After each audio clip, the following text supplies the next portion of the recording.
নমস্কার বন্ধুরা, আমার এই ছোট্ট চ্যানেলে সবাইকে স্বাগত। আমি আরেকটি রেসিপি নিয়ে এসেছি।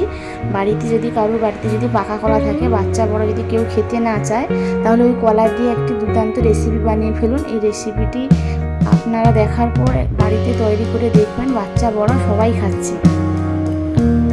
আমি এখানে 1 ডজন মতো কলা নিয়েছি।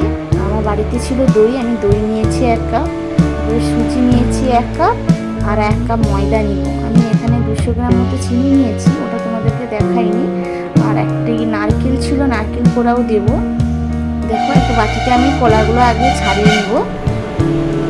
সব কিছু উপকরণ একসঙ্গে মিক্স করব।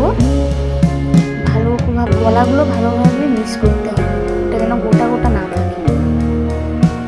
আমি সব কিছু পুরো মিশাবো। এটা একবার বানিয়ে বাড়িতে খেয়ে দেখো, বাচ্চা বড় সবাই খাবে, খুব সুস্বাদু খেতে। আমি মাখিয়ে 2 মিনিট মতো ঢাকা দিয়ে দেবো। 2 মিনিট হয়ে গেছে, আমি ঢাকাটা খুলে নিয়ে কড়াইতে তেল গরম করে নিয়েছি। তারপরে আমি একটা হাতা নিয়ে ছেড়ে দেবো সব। এটা কেউ ডুবো তেলেও ভাজতে পারো, আমি অল্প তেলে ভেজেছি, তোমরা ডুবো তেলেও দিতে পারো। খুবই সুন্দর হয়েছে না দেখতে?